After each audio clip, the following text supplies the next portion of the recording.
Israeli strikes have hit the Yemeni capital of Sana'a. Israeli media reported that the Israeli Air Force launched a series of airstrikes on the Yemeni capital, Sana'a, targeting Houthi positions. According to Reuters, the strikes focused on areas near the presidential complex and missile bases. An Israeli military source confirmed that the attacks were carried out in response to missile launches by the Houthis.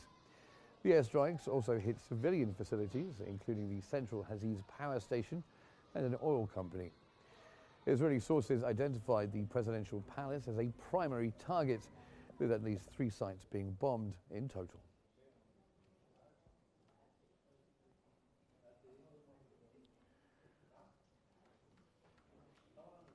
A new Egyptian Red Crescent humanitarian convoy has departed for Gaza through the Rafah border crossing, delivering vital food, medical and essential supplies as the enclave faces catastrophic deprivation. With Gaza's population requiring 7.5 million meals daily, Egypt stands ready to flood the territory with urgent relief, but Israeli-imposed restrictions are systematically blocking aid entry. The United Nations has officially declared a severe famine, with 500,000 Gazans enduring catastrophic hunger, labeling the crisis as a global shame and a man-made disaster. UN officials accuse Israel of deliberately obstructing humanitarian access, warning that starvation deaths may constitute war crimes, and urge immediate opening of all crossings to avert further tragedy.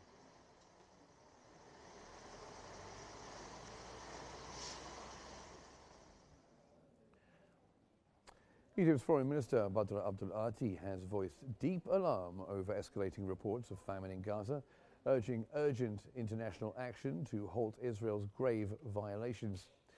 In a call with his German counterpart, Johann Vadeful, Abdul Ati emphasized Israel's legal duty to ensure humanitarian and medical aid as the occupying power. The Egyptian Foreign Minister outlined Egypt's efforts to deliver aid and preparations to host an international conference on Gaza's recovery post-ceasefire. He stressed the critical need for Israel to accept the ceasefire proposal, warning that continued military escalation would only worsen the crisis and undermine peace efforts. He also called for renewed negotiations on Iran's nuclear file to bolster regional stability.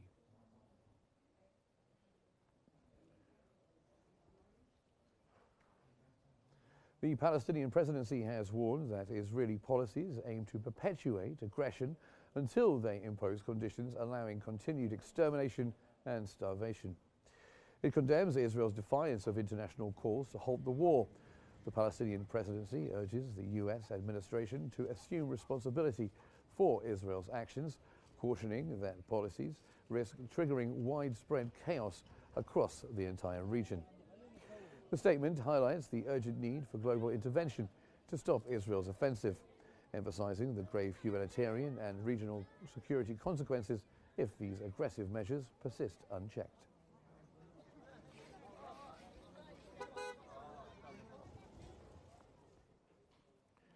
Hamas has asserted that Israeli Prime Minister Netanyahu's approval of the Gaza occupation plan, despite their acceptance of mediator proposals, reveals his intent to obstruct any agreement.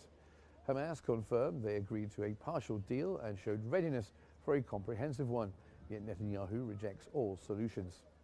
Hamas added that Israeli and American admissions identified Netanyahu as the primary obstacle to detainee exchanges and ceasefire efforts. Former U.S. State Department spokesperson Matthew Miller acknowledged Netanyahu's repeated delays and new demands whenever agreements neared completion. Hamas insists that a ceasefire is the sole path to securing detainees' release and holds Netanyahu fully responsible for their fate.